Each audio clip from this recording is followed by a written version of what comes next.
Hello friends, कैसे हैं आप सभी। उम्मीद करते हैं सभी लोग खूब अच्छे होंगे, खूब पढ़ रहे होंगे। तो फटाफट जुड़ते चले जाइए। जितने सारे लोग हैं वीडियो को शेयर कर दीजिए अपने ग्रुप्स में, अपने सारे दोस्तों तक पहुंचा दीजिए। अच्छे अच्छे साइंस के प्रश्न आपके लिए लेकर के आए हैं जो कि आपके एग्जाम के लिए इंपॉर्टेंट हैं।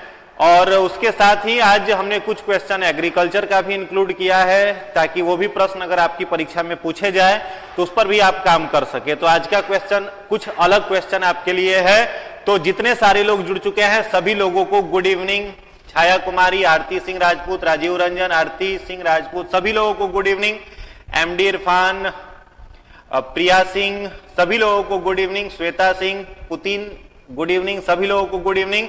चलिए अब ज्यादा समय नहीं लेते हुए आज के सेशन को शुरू करते हैं। तो अपने सारे दोस्तों तक वीडियो को शेयर कर दीजिए और पूरी ऊर्जा, पूरे उत्साह के साथ जुड़े हुए रहिए। 30 प्रश्न आपके लिए बहुत महत्वपूर्ण होंगे, बहुत महत्वपूर्ण साबित होंगे। अपने हाथ में कॉपी पेन लेकर के बैठिएगा ताकि जो एडिशनल इंफॉर्मेशन आपको और प्राप्त हो उसको एक जगह पर आप नोट करते हुए चलेंगे। चलिए पहला प्रश्न आपकी स्क्रीन पर ये रहा।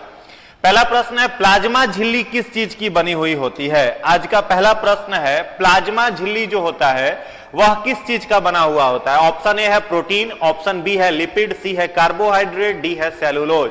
फटाफट आंसर करिए। चलिए सारे लोग अब आंसर करना शुरू करिए। गुड इवनिंग के सिलसिला को यहीं पर रोकते हैं, अब आगे के लिए शुरू करिए। चलिए फटाफट आंसर दीजिए। प्लाज्मा मेम्ब्रेन किस चीज का बना हुआ होता है। आंसर आना शुरू हो गया। बहुत सारे लोग बी आंसर कह रहे हैं, लिपिड। बी आंसर बहुत लोग लिपिड कह रहे हैं, कुछ लोग प्रोटीन भी कह रहे हैं। प्लाज्मा मेम्ब्रेन किस चीज का बना हुआ होता है। प्लाज्मा मेम्ब्रेन किस चीज का बना हुआ होता है। चलो देखो ध्यान से समझना, कोई भी कोशिका होती है, कोई भी सेल होता है, तो स्पेशली अगर हम लोग जंतु कोशिका की बात करें, एनिमल कोशिका की बात करें, तो जंतु कोशिका का बाहरी वाल जो है इसी को हम लोग क्या कहते हैं, इसी को हम लोग कहते हैं सेल मेम्ब्रेन। इसी को हम लोग क्या कहते हैं, सेल मेम्ब्रेन। और अगर पादप कोशिका हो तो उसके बाहर एक और मेम्ब्रेन आ जाता है जिसको हम लोग सेल वाल कहते हैं, कोशिका भित्ति कहते हैं, जो कि प्लांट्स में सेलुलोज की बनी हुई होती है। ठीक है, तो ये हो गया आपका सेल मेम्ब्रेन।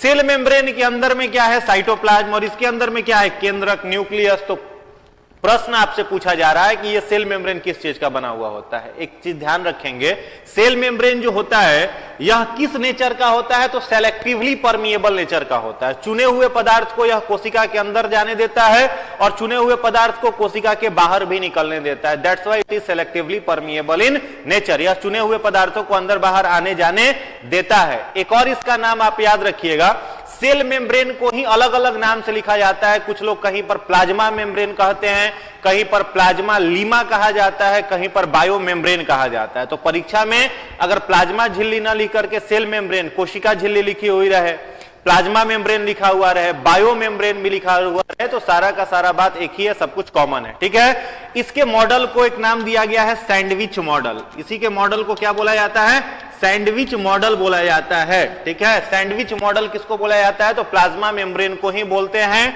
यह दो चीजों से मिलकर के बनी हुई होती है। किन दो चीजों से, तो प्रोटीन प्लस लिपिड।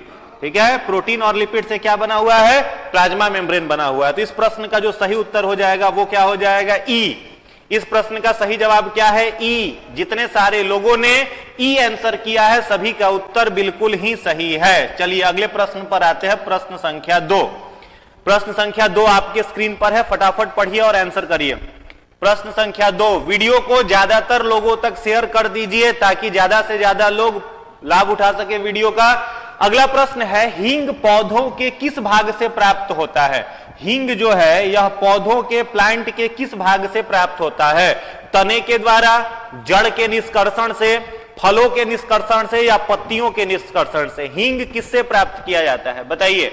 अगला प्रश्न आ चुका है आपके स्क्रीन पर, बताना है आपको कि हींग किस चीज से प्राप्त किया जाता है। वेरी गुड, वेरी गुड, शाबाश। जितने सारे लोगों ने बी आंसर टिक किया है, जड़ों के निष्कर्षण से, एक्सट्रैक्शन ऑफ रूट, सभी का उत्तर बिल्कुल ही सही है। हींग जो होता है, सभी लोग परिचित है कि हींग क्या होता है। हींग जो होता है वो कहां से प्राप्त किया जाता है, जड़ों के निष्कर्षण से। Very good. चलिए अगले प्रश्न पर आते हैं। प्रश्न संख्या 3 है, एनोड किरण की खोज किसने की थी। एनोड रे जो होता है उसका खोज किसने किया था, हु डिस्कवर एनोड रे। हु डिस्कवर एनोड रे? फटाफट कमेंट कर करके उत्तर बताइए। एनोड रे की खोज किसने की थी? हु डिस्कवर एनोड रे? एनोड रे की खोज किसने की थी? एनोड रे की खोज किसने की थी बताइए। बी आंसर आने लगा। बी कुछ लोग कह रहे हैं जेम्स चैडविक, कुछ लोग जेम्स चैडविक बता रहे हैं। क्या होगा आंसर? देखो एनोड रे जो है, वेरी गुड, जितने सारे लोग सी कह रहे हैं सभी का उत्तर सही है। एनोड रे की खोज किसने की थी? तो गोल्डस्टेन ने। एनोड रे की खोज किसने की थी? गोल्डस्टेन ने। चलिए मेरा एक प्रश्न आपसे है, इलेक्ट्रॉन की खोज किसने की थी? इस प्रश्न का तो सही जवाब हो गया गोल्डस्टेन, लेकिन अगर आपसे पूछा जाए कि इलेक्ट्रॉन की खोज किसने की थी और ऑप्शन यही आपके पास 4 हैं, तो क्या उत्तर होगा बताइए। इलेक्ट्रॉन की खोज किसने की थी? टाइप करके बताइए किसने की थी। थॉमसन ने की थी, जेम्स चैडविक ने की थी, गोल्डस्टेन ने की थी या रदरफोर्ड ने की थी? इलेक्ट्रॉन की खोज किसने की थी? इलेक्ट्रॉन की खोज किसने की थी? थॉमसन। वेरी गुड, जितने सारे लोग थॉमसन उत्तर दे रहे हैं, थॉमसन ने किस चीज का खोज किया था? इलेक्ट्रॉन का। Very good. रदरफोर्ड के बारे में सब लोग जान रहे हैं। अल्फा स्कैटरिंग मॉडल जो था वो किसने दिया था? तो रदरफोर्ड ने दिया था। अल्फा स्कैटरिंग मॉडल मतलब इन्होंने अल्फा विकिरण को एक रेडियम से प्रोड्यूस करके किससे पास करवाया था? सोने के चादर से। और जो इंफॉर्मेशन इसने दिया था, न्यूक्लियस के बारे में बताया, वो इनमें इन्होंने काम करके बताया था। ठीक है। चैडविक जो है, इन्होंने किस चीज की खोज की थी बताइए। चलिए अगला प्रश्न आपसे है, जेम्स चैडविक ने किसकी खोज की थी? नेक्स्ट बताइए, जेम्स चैडविक ने किसकी खोज की थी? जेम्स चैडविक ने किसकी खोज की थी बताइए। चैडविक ने किसकी खोज की थी? वेरी गुड, चैडविक ने किसकी खोज की थी? न्यूट्रॉन की। तो neutron was discovered by Chadwick. तो इतने सारी इंफॉर्मेशन मिले। एनोड रे के बारे में अगर आपसे पूछा जाए, एनोड विकिरण की खोज किसने की थी, तो आप क्या कहेंगे? गोल्डस्टेन। थॉमसन ने इलेक्ट्रॉन की खोज की थी, जेम्स चैडविक ने न्यूट्रॉन के ऊपर काम किया था और रदरफोर्ड ने अल्फा स्कैटरिंग मॉडल दिया था। चलिए अगला प्रश्न है, प्रश्न संख्या 4। निम्नलिखित में से कौन बाह्य स्रावी ग्रंथि नहीं है? ध्यान से पढ़ करके उत्तर दीजिएगा।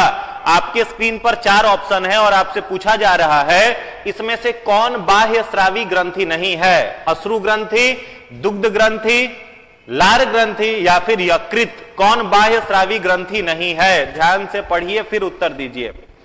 चलिए फटाफट बताइए, निम्नलिखित में से कौन बाह्य स्रावी ग्रंथि नहीं है? निम्नलिखित में से कौन बाह्य स्रावी ग्रंथि नहीं है? तो देखो वेरी गुड, इस प्रश्न का सही जवाब जो होगा, बहुत लोग डी कह रहे हैं, इस प्रश्न का जो सही जवाब होगा वो क्या होगा? ई। इस प्रश्न का सही जवाब क्या होगा? ई। ठीक है, अब कुछ बातों को ध्यान से सुनिएगा। यहां पर आपसे पूछा जा रहा है बाह्य स्रावी ग्रंथि। तो बाह्य स्रावी ग्रंथि को हम लोग क्या कहते हैं? Exocrine gland. ठीक है, एक्सोक्राइन। और एक्सोक्राइन ग्लैंड्स जो होते हैं वो क्या सेक्रेट करते हैं? हार्मोन या एंजाइम? तो याद रखोगे आप, एक्सोक्राइन ग्लैंड्स जो होते हैं ये क्या सेक्रेट करते हैं? एंजाइम्स सेक्रेट करते हैं, एंजाइम बनाते हैं। इंडोक्राइन नहीं पूछा गया आपसे, आपसे पूछा गया था एक्सोक्राइन। एंजाइम सेक्रेट करते हैं। ठीक है, तो यहां पर अश्रु ग्रंथि जो है, जो अश्रु ग्रंथि कहां पर पाई जाती है? तो अश्रु ग्रंथि को क्या बोला जाता है? लैक्रेमल ग्लैंड। लैक्रेमल ग्लैंड ही क्या है? अश्रु ग्रंथि है। ये आंखों में पाया जाता है और ये क्या निकालता है? आंसू। तो अगर आपसे पूछा जाए आंसू निकालने वाली ग्रंथि का नाम बताइए, तो आप क्या बताएंगे? कौन सी ग्रंथि आंसू निकालती है? लैक्रेमल ग्लैंड जो है यह टीयर का सेक्रीशन करता है, आंखों से आंसू निकालता है, उसमें भी एंजाइम है। दुग्ध ग्रंथि जिसको मैमेमरी ग्लैंड्स कहते हैं, यह भी आपका एक्सोक्राइन में ही है। सैलिवरी ग्लैंड, ठीक है, सैलिवरी ग्लैंड कहां पर पाया जाता है? माउथ में। तो हमारी माउथ में सैलिवरी ग्लैंड की संख्या कितनी है? तो 3 पेयर सैलिवरी ग्लैंड हम लोगों के मुख गुहा में पाया जाता है, जिसमें पहला सैलिवरी ग्लैंड है जिसका नाम है पैरोटिड। दूसरा सैलिवरी ग्लैंड हम लोगों के माउथ में है जिसे कहा जाता है सबलिंगुअल। और तीसरा सैलिवरी ग्लैंड है, इसे बोला जाता है सबमैंडिबुलर। ठीक है, तो 3 पेयर सैलिवरी ग्लैंड कहां है? हम लोगों के माउथ में। हिंदी में भी यही नाम है, इंग्लिश में भी यही नाम है, सेम है। तो पैरोटिड, सबलिंगुअल और सबमैंडिबुलर, ये तीनों मिलकर के क्या बनाती हैं? तो हमारी लार ग्रंथि बनाती हैं। और लार में आपको याद रखना है, जो एंजाइम लार में पाया जाता है उसे हम लोग क्या कहते हैं? टाइलिन। टाइलिन एंजाइम कहां पाया जाता है? लार में, या फिर आप इसे कह सकते हैं सैलिवरी अमाइलेज। टाइलिन कह लो या फिर क्या कह सकते हैं? Salivary amylase. सैलिवरी एमाइलेज कहां है? लार में है। अब एक प्रश्न मेरा आपसे है, हमारे माउथ में जो सैलिवरी एमाइलेज या फिर टाइलिन एंजाइम सलाइवा के अंदर बन रहा है, वो किस चीज के डाइजेशन में इंपॉर्टेंट रोल प्ले करता है? What is the function of ptyalin और सैलिवरी एमाइलेज? फटाफट कमेंट करके बताइए। What is the function of salivary amylase या फिर टाइलिन? टाइलिन के कार्य को बताइए, क्या कार्य है टाइलिन का? वेरी गुड, पुतिन का जवाब सही आ गया। पुतिन साहब क्या बता रहे हैं? टाइलिन जो है वो किस चीज का पाचन करता है? स्टार्च का। किसका पाचन करेगा? स्टार्च का। और स्टार्च क्या है? सब लोग जान रहे हो, प्लांट्स का जो रिजर्व्ड फूड मटेरियल होता है, पौधों का जो संचित भोज्य पदार्थ होता है, उस संचित भोज्य पदार्थ को क्या कहते हैं हम लोग? स्टार्च कहते हैं। और इसी स्टार्च को हिंदी में मंड कहा जाता है। चलिए अगले प्रश्न पर आते हैं। अगला प्रश्न है प्रश्न संख्या 5। आपसे लास्ट में हम हर लोग से पूछते हैं कितना मार्क्स आया। बहुत लोग जोड़ करके फाइनल अपना नंबर नहीं बताते हो, सारे लोग लास्ट में अपना नंबर बताएंगे कि किसका कितना नंबर आया। चलिए इस प्रश्न का उत्तर दीजिए।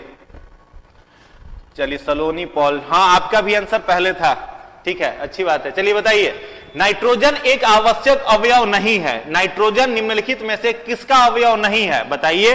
क्लोरोफिल का, आरएनए का, डीएनए का या फिर कार्बोहाइड्रेट का? फटाफट बताइए। निम्नलिखित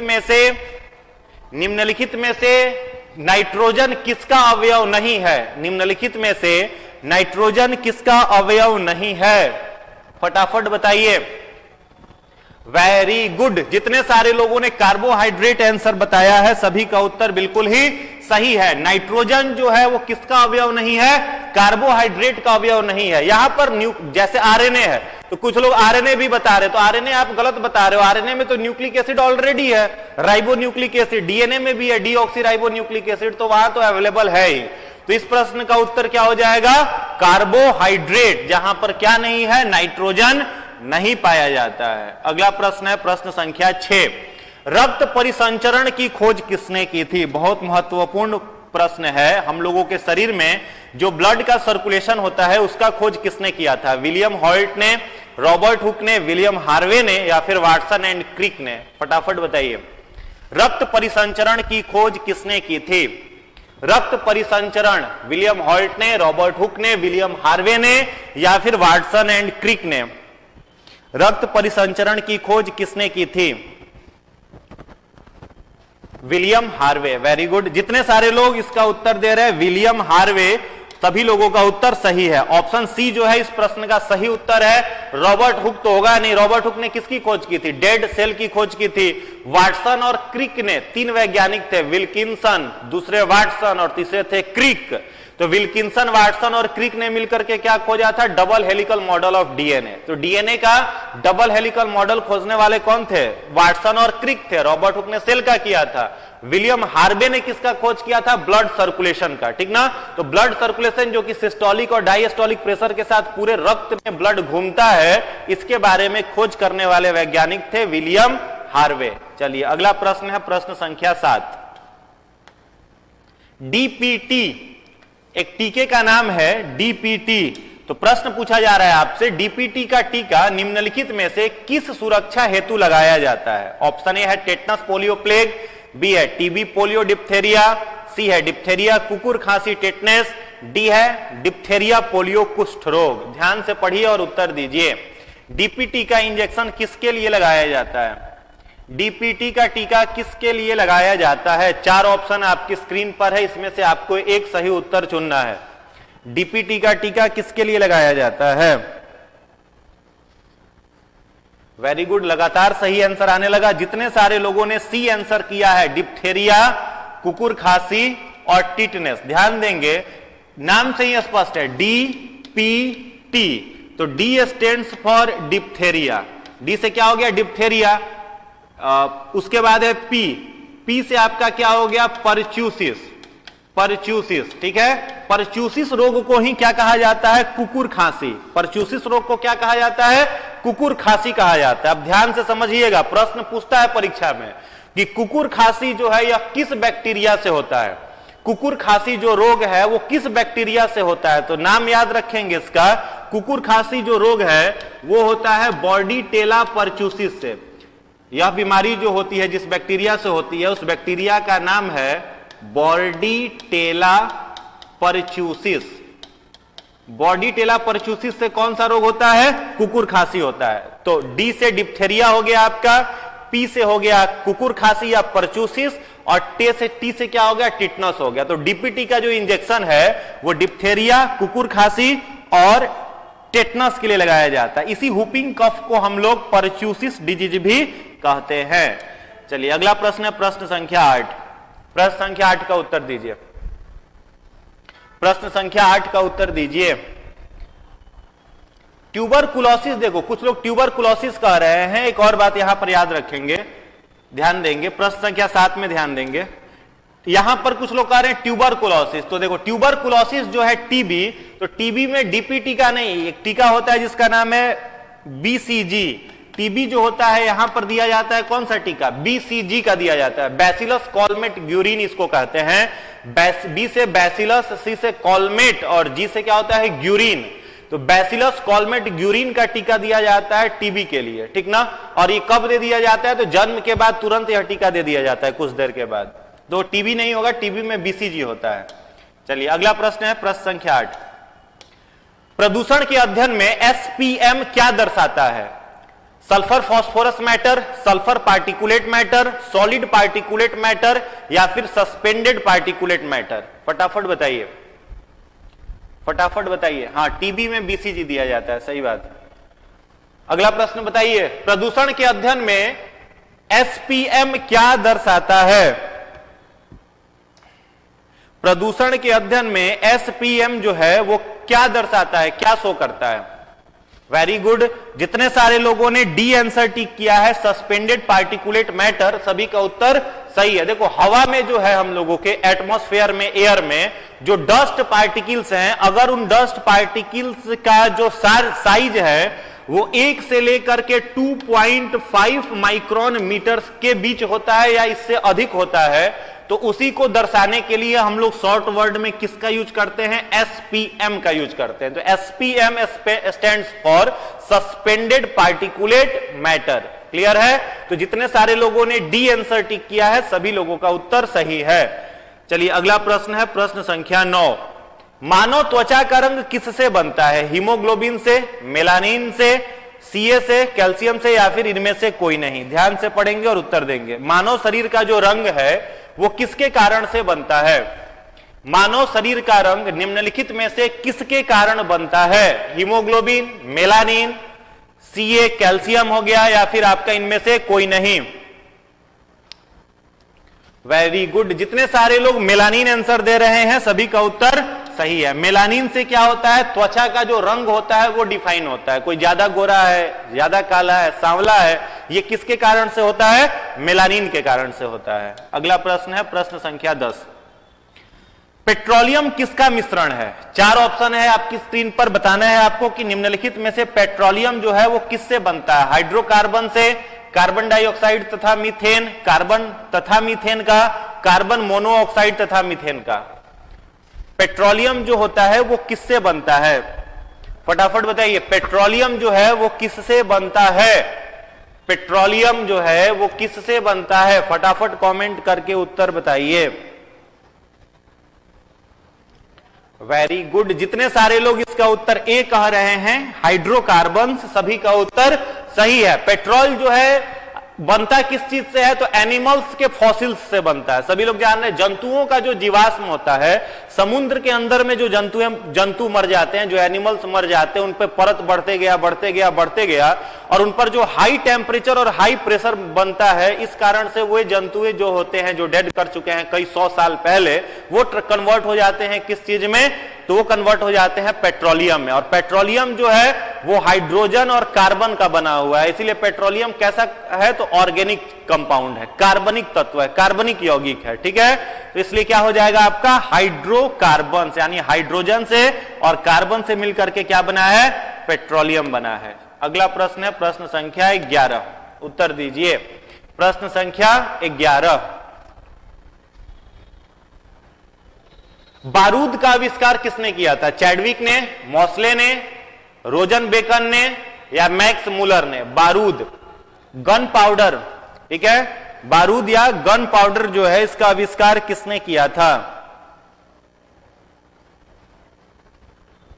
बताइए। वेरी गुड, लगातार सही उत्तर आ रहा है। कुछ लोग कॉपी भी कर रहे हैं तो कुछ कुछ का सबका सही हो जा रहा है। चलो देखो, इस प्रश्न का जो उत्तर है वो क्या हो जाएगा? रोजन बेकन। ठीक है, रोजन बेकन जो है इन्होंने किसका आविष्कार किया था? बारूद का आविष्कार किया था। प्रश्न संख्या 12, ऑटो हन ने किस बम का आविष्कार किया था? एक वैज्ञानिक है जिनका नाम है ऑटो हन, इन्होंने किस बम का आविष्कार किया था? हाइड्रोजन परमाणु बम का, नाइट्रोजन बम का, या इनमें से कोई नहीं? ऑटो हन ने किस बम का आविष्कार किया था? ऑटो हन ने किस बम का आविष्कार किया था? आपको बताना है, बताइए। ऑटो हन ने किस बम का आविष्कार किया था? परमाणु बम। बम का कुछ लोग फोटो भी बना दे रहे हैं, वाह।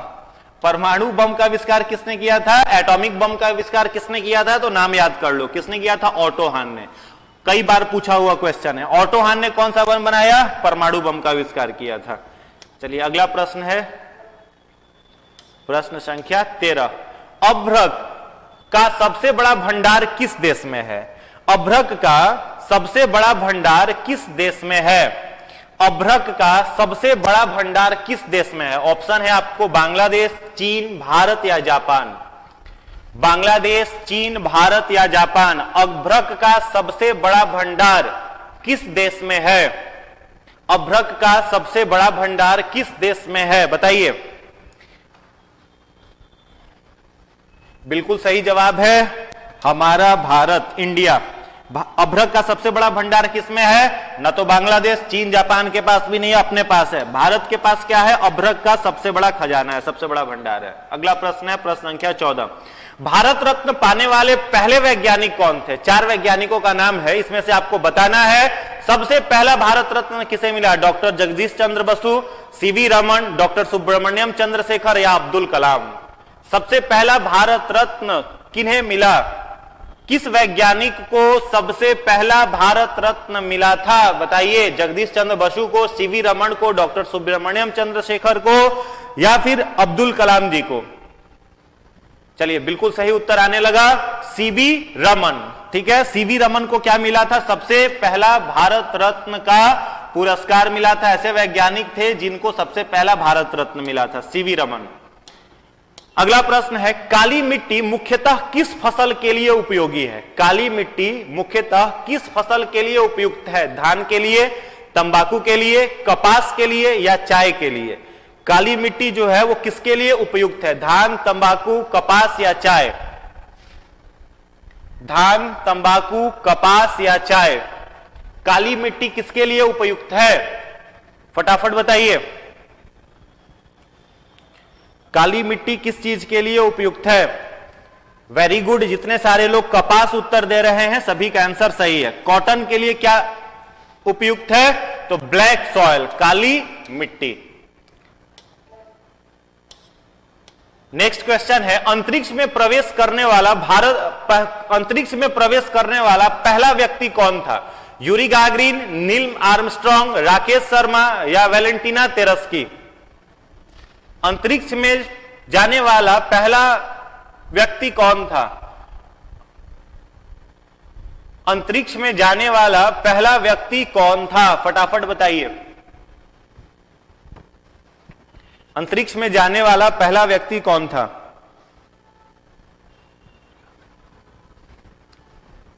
चलिए बिल्कुल सही। कुछ लोग नील आर्मस्ट्रॉन्ग भी बोल रहे हैं। यूरी गागरिन, क्या नाम था? Yuri Gagarin. ये अंतरिक्ष में जाने वाले पहले व्यक्ति थे। जितने सारे लोगों ने ए आंसर टिक किया है सभी का सही है। आर्मस्ट्रॉन्ग नहीं थे जी, यूरी गागरिन थे जो अंतरिक्ष में सबसे पहले गए थे। ध्यान रखना है, यूरी गागरिन कौन थे? अंतरिक्ष में जाने वाले पहले व्यक्ति थे। चलिए अगला प्रश्न है प्रश्न संख्या 17, सबसे ऊंचा पक्षी कौन है? एमू, कीवी, शुतुरमुर्ग, हमिंग बर्ड? सबसे ऊंचा पक्षी कौन है? 4 ऑप्शन है आपकी स्क्रीन पर, आपको बताना है इनमें सबसे ऊंचा पक्षी कौन है? एमू है, कीवी है, शुतुरमुर्ग है या फिर आपका हमिंग बर्ड है? फटाफट बताइए। सबसे ऊंचा पक्षी वेरी गुड, जितने सारे लोगों ने शुतुरमुर्ग आंसर दिया है सभी का आंसर सही है।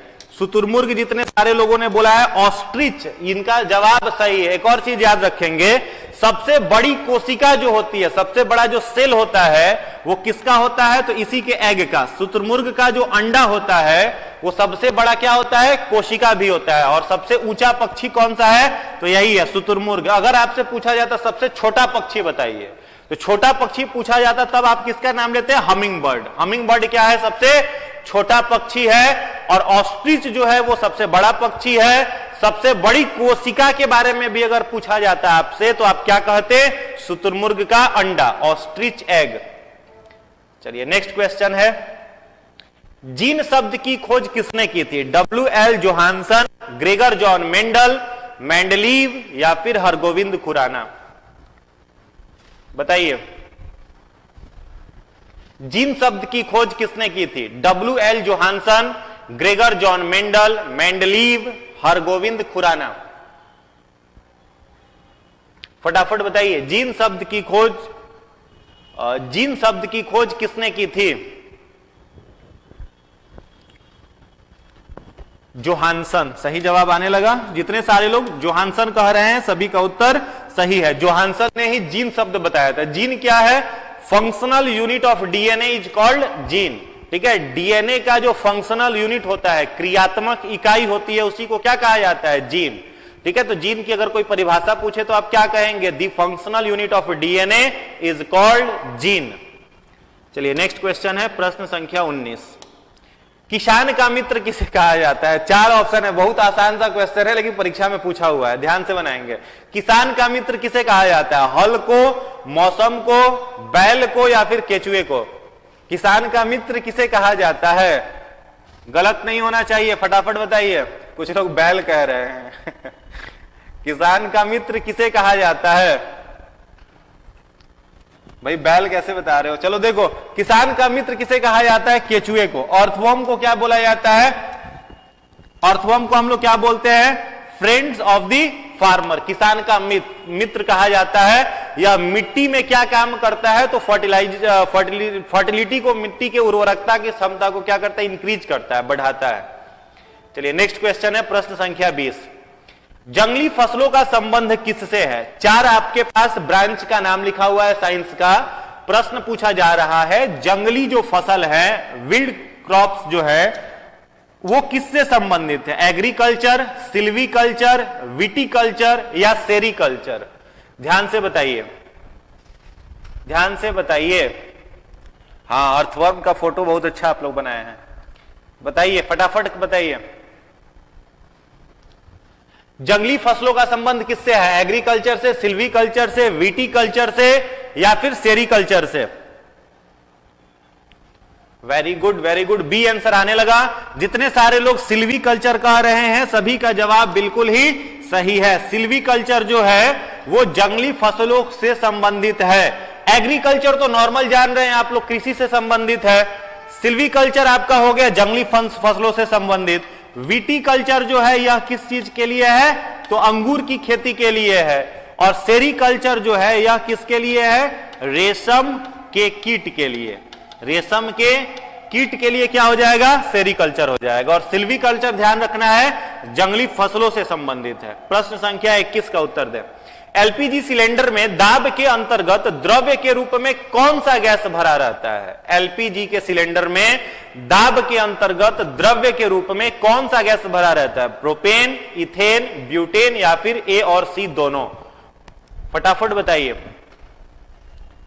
एलपीजी के सिलेंडर में दाब के अंतर्गत द्रव्य के रूप में कौन सा गैस भरा रहता है? कुछ लोग डी कह रहे हैं, कुछ लोग बी, थोड़ा बहुत कंफ्यूजन है शायद। चलिए फटाफट बताइए, एलपीजी के सिलेंडर में दाब के अंतर्गत कौन सा गैस भरा हुआ रहता है? तो इस प्रश्न का सही जवाब क्या हो जाएगा? प्रोपेन भी भरा हुआ रहता है और ब्यूटेन भी। तो आंसर क्या हो जाएगा? डी। आंसर क्या हो जाएगा? डी। ए और सी दोनों, बोथ ए एंड, यहां बी ना होकर के यहां सी होगा। ए और सी दोनों। एलपीजी के सिलेंडर में क्या क्या भरा रहता है? तो दोनों भरा रहता है, ए और सी दोनों। चलिए अगला प्रश्न है, प्रश्न संख्या 22। बैटरी में किस एसिड का उपयोग किया जाता है? एसिटिक एसिड का, सल्फ्यूरिक एसिड का, हाइड्रोक्लोरिक एसिड का या फिर फॉर्मिक एसिड का? बैटरी में किस एसिड का प्रयोग किया जाता है? बैटरी में किस एसिड का प्रयोग किया जाता है? फटाफट बताइए। Very good. सी कैसे कह रहे हैं? बी होगा ना। बैटरी में कौन से अम्ल का प्रयोग किया जाता है? सल्फ्यूरिक एसिड का। एक चीज और ध्यान देंगे, जैसे पिछला क्वेश्चन, अभी आप इस प्रश्न का तो उत्तर क्या हो गया? Sulphuric acid. पीछे वाला जो क्वेश्चन था इसमें तो हो गया आपका एलपीजी। तो एलपीजी जब नेचुरल वे में रहता है और सिलेंडर में डाला जाता है तो वो स्मेल लेस रहता है, उसमें किसी भी प्रकार की कोई गंध नहीं पाई जाती है। तो एलपीजी में गंध मिलाने के लिए, ताकि अगर सिलेंडर में लीकेज हो, वोलेटाइल गैस है, विस्फोट कर जाएगा, तो सिलेंडर में अगर लीकेज हो तो क्या मिलाया जाता है एलपीजी गैस में, जिसके कारण उसमें महक आ पाती है? तो याद रखेंगे इथाइल मार्केप्टेन, जिसे कहते हैं C2H5SH। ठीक है, C2H5SH इथाइल मर्केप्टेन मिलाया जाता है एलपीजी गैस में महक डालने के लिए। तो यह भी बहुत महत्वपूर्ण है, बहुत इंपॉर्टेंट है, जो कि परीक्षा में पूछा हुआ। इथाइल मर्केप्टेन महक डालने के लिए एलपीजी गैस में मिलाया जाता है। चलिए अगले प्रश्न पर इसका आंसर हमने बता दिया, क्या हो जाएगा? Sulphuric acid. सल्फ्यूरिक अम्ल इस प्रश्न का उत्तर हो जाएगा। बैटरी में डाला गया एसिड सल्फ्यूरिक एसिड है। चलिए अगला प्रश्न है प्रश्न संख्या 23। केल्विन किसका भौतिक राशि है? दाब का, ताप का, दूरी का या फिर उष्मा का? फटाफट बताइए। केल्विन जो है वो किसका राशि है?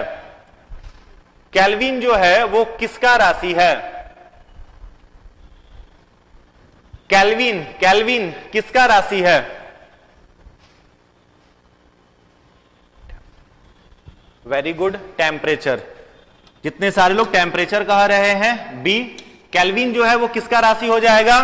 टेम्परेचर का, ताप का। अगला प्रश्न है 24 नंबर। लेंस की क्षमता का एसआई मात्रक क्या है? लेंस जो होता है उसकी क्षमता को हम लोग किस में मापते हैं? लेंस की क्षमता को किस में मापा जाता है? बताइए। लेंस की जो क्षमता है, power of the lens is measured in, power of the lens is measured in, lens की क्षमता को किसमें मापा जाता है? सही जवाब है इसका, सही जवाब क्या हो जाएगा? B, dioptre. लेंस की क्षमता को हम लोग किसमें मापते हैं? डायोप्टर में मेजर किया जाता है। चलिए अगला प्रश्न है प्रश्न संख्या 25। जादूगोड़ा का संबंध किसके खनन से है? जादूगोड़ा आप सभी जान रहे हैं कहां पर है? झारखंड में है। कहां है? झारखंड में है। तो जादूगोड़ा का संबंध किससे है? यूरेनियम के खनन से, जर्मेनियम के खनन से, टाइटेनियम के खनन से या ऑल ऑफ दीज? फटाफट बताइए। जादूगोड़ा का संबंध किससे है? जादूगोड़ा का संबंध निम्नलिखित में से किससे है? प्रश्न संख्या 25 का उत्तर दीजिए।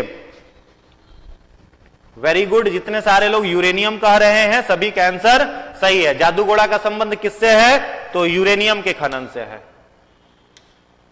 अगला प्रश्न है, ब्लीचिंग पाउडर का रासायनिक सूत्र क्या है? यह आपके बीपीएससी के एग्जाम में पूछा हुआ प्रश्न है। ब्लीचिंग पाउडर का रासायनिक, इतना ही आसान आसान क्वेश्चन आता है आपके बीपीएससी में, तो बहुत तनाव लेने की जरूरत नहीं है। बेसिक कॉन्सेप्ट्स आपके क्लियर है, एकदम 30 में 30 लेकर के आप आओगे। अगर 30-35 प्रश्न साइंस का आया तो आप पूरा मार्क्स लेकर के आएंगे। एकदम बच्चे वाला प्रश्न पूछता है। जिसका भी 9th और 10th का पढ़ा हुआ बेस अच्छा है, 9th-10th में जिसने मेहनत कर करके स्कूल में अपने एकेडमिक एजुकेशन को पूरा किया था, उसको साइंस में तो कोई दिक्कत नहीं होने वाला है, उसका 30 में 30 रहेगा। बहुत आसान आसान सा प्रश्न पूछता है। बताइए, ब्लीचिंग पाउडर जो है उसका रासायनिक सूत्र क्या है? Very good. जितने सारे लोग ए आंसर दे रहे हैं सभी का उत्तर सही है। CaOCl2 यह किसका रासायनिक सूत्र है? ब्लीचिंग पाउडर का। इसमें भी कुछ लोग सी आंसर कैसे दे रहे हैं? आंसर ए होगा। ब्लीचिंग पाउडर का रासायनिक सूत्र CaOCl2। चलिए अगले प्रश्न पर आते हैं। प्रश्न संख्या 27। उदासीन घोल, जिसको हम लोग न्यूट्रल सॉल्यूशन कहते हैं, उदासीन घोल का क्या हो जाएगा? न्यूट्रल सॉल्यूशन जो होता है इसका पीएच मान क्या है? What is the pH value of neutral solution? What is the pH value of neutral solution? Neutral solution का पीएच मान बताइए। What is the pH value of neutral solution? सही जवाब है इसका 7। 7 जो है वो न्यूट्रल का क्या है? पीएच वैल्यू है। सभी लोग जान रहे हैं 7 से कम अगर पीएच हो, 7 से पीएच कम हुआ तो एसिड, अम्ल, ठीक है। 7 से अधिक पीएच है, अगर 7 से अधिक पीएच है तो वो हो गया बेस, क्षार, और अगर 7 के बराबर है तो वो क्या हो जाता है? न्यूट्रल हो जाता है, उदासीन हो जाता है। चलिए अगला प्रश्न है प्रश्न संख्या 28। हरित क्रांति का संबंध किस फसल से है? हरित क्रांति जिसे हम लोग ग्रीन रेवोल्यूशन कहते हैं, इसका संबंध किस फसल से है? धान से, मक्का से, गेहूं से या जौ से? हरित क्रांति का संबंध किस फसल से है? हरित क्रांति का संबंध किस फसल से है? फटाफट बताइए, हरित क्रांति का संबंध किस फसल से है? हरित क्रांति जो हुई थी उसका संबंध किस फसल से है? वेरी गुड, जितने सारे लोग गेहूं आंसर दे रहे हैं सभी का उत्तर सही है। गेहूं जो है जिसको हम लोग वीट कहते हैं, तो वीट का संबंध किससे है? हरित क्रांति, ग्रीन रेवोल्यूशन से है। इसमें वीट के प्रोडक्शन को बढ़ाने के लिए पहल की गई थी।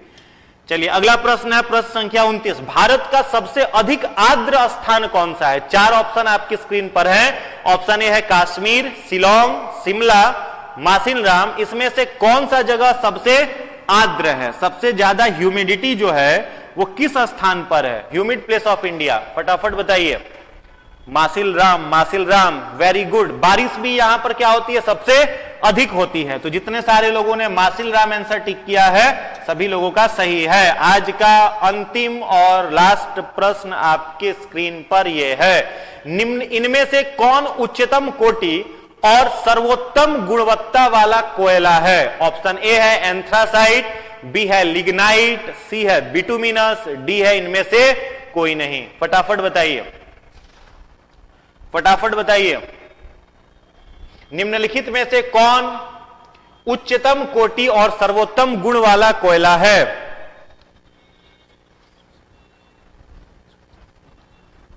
बिल्कुल सही जवाब है, वेरी गुड। जितने सारे लोग ए आंसर कह रहे हैं सभी का उत्तर सही है, एंथ्रासाइट। एंथ्रासाइट जो है वो क्या है? सबसे उच्चतम कोटि वाला, सबसे उच्चतम गुण वाला क्या है? कोयला है। और सबसे अगर खराब इसमें पूछा जाए, 4 ऑप्शन है आपके स्क्रीन पर, और इसमें से तीनों में से आपको चुनना हो कि सबसे खराब कौन सा है, तो आप किसे चुनेंगे? लिग्नाइट। लिग्नाइट जो है वो क्या है? इन तीनों में सबसे खराब कोयला का गुण माना जाता है। तो आज के क्विज में, आज के सेशन में किन लोगों का कितना नंबर आया लास्ट में कमेंट करके आप बता देंगे, सबका हम देखेंगे। और उम्मीद करते हैं आज का प्रश्न बहुत आसान था, बहुत इजी था, तो सभी लोगों का 30 में 30 आया होगा। घबराने की बात नहीं है, जिनका अगर नंबर कम आया होगा वो भी प्रैक्टिस करें।